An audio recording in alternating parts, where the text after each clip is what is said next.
With Ayatollah Khamenei's death, one big question looms. Who will lead Iran next?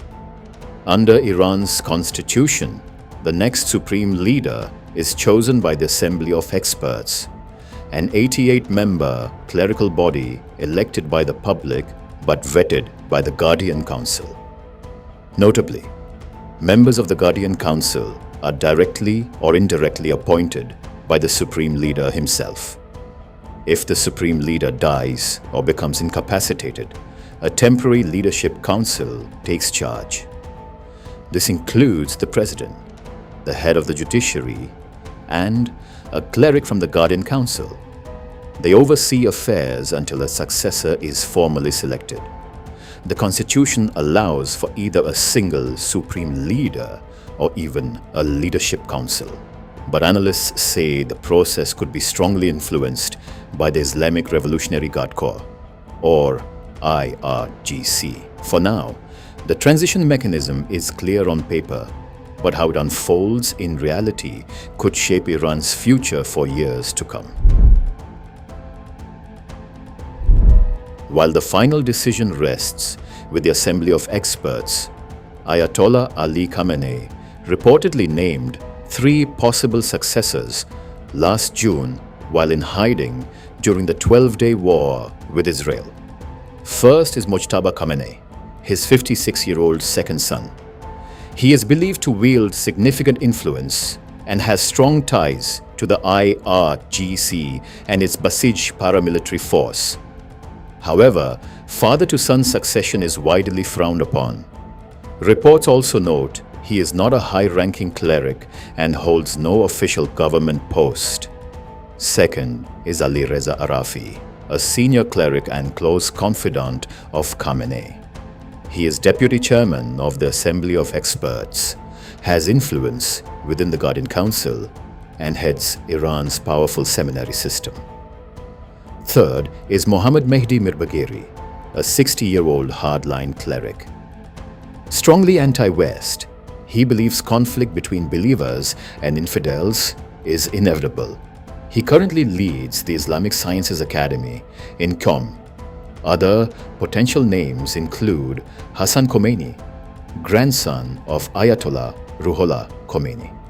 He is custodian of Khomeini's mausoleum, but holds no public office and has limited political or security influence.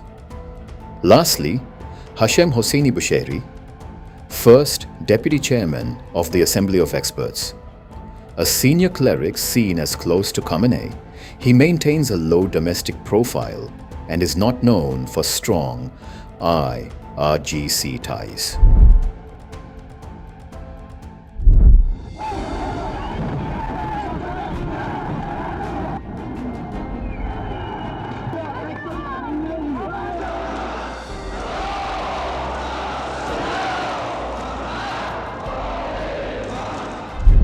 He is responsible for orchestrating attacks on Australian soil.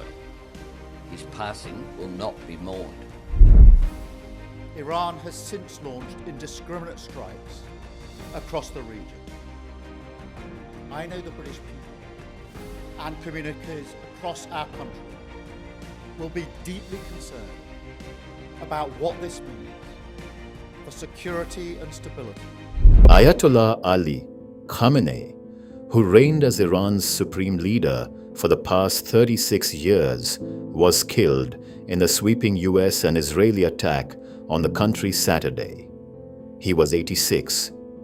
To Khamenei's critics, he was a despot who consolidated power over nearly 4 decades, bolstered the Islamic Revolutionary Guard Corps to become the most powerful military and economic force in the country, and clung to power in his final days with a brutal crackdown on anti-government protesters that killed thousands.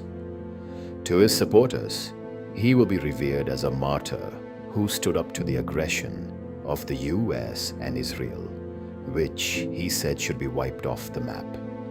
His death leaves a nation that he ruled with an iron grip for decades unmoored, possibly heading to a period of great turmoil.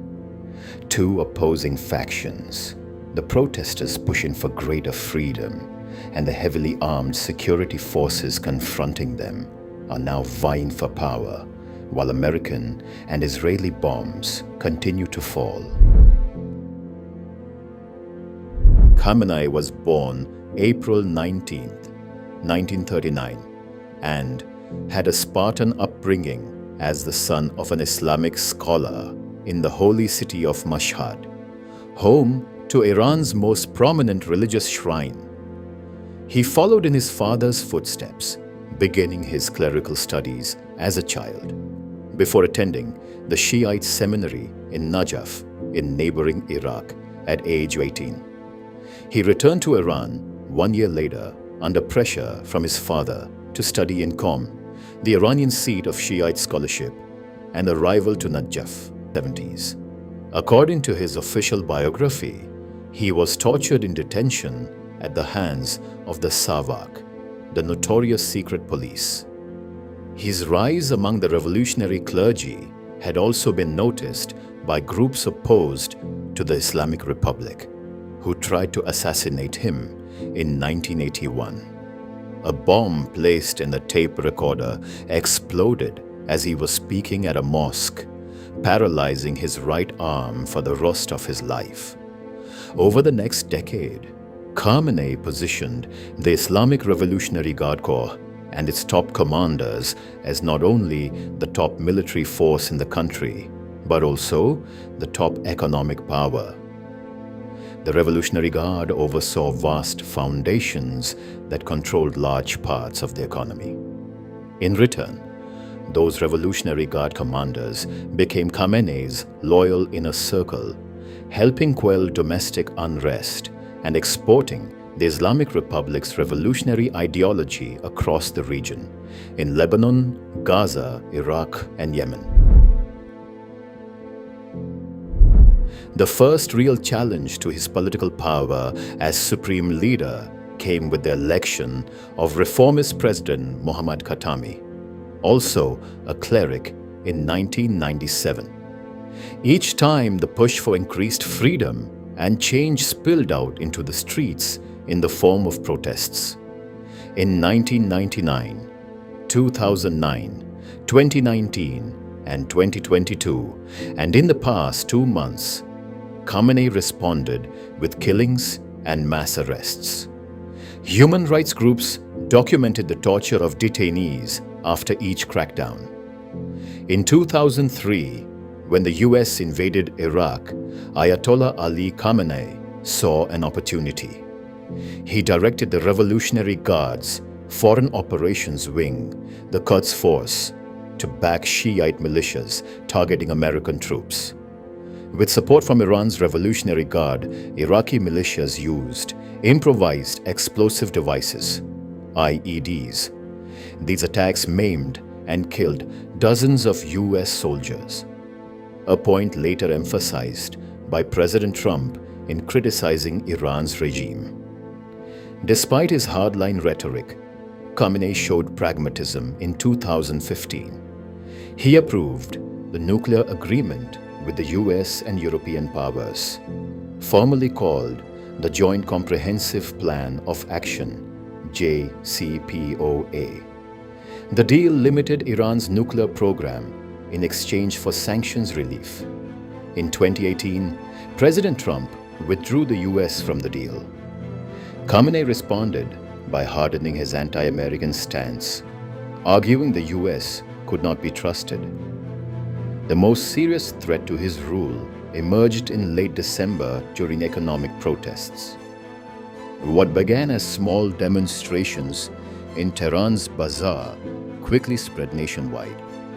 As security forces cracked down, protests intensified. Anti-government chants grew louder. Crowds expanded. On January 8th, authorities shut down the internet.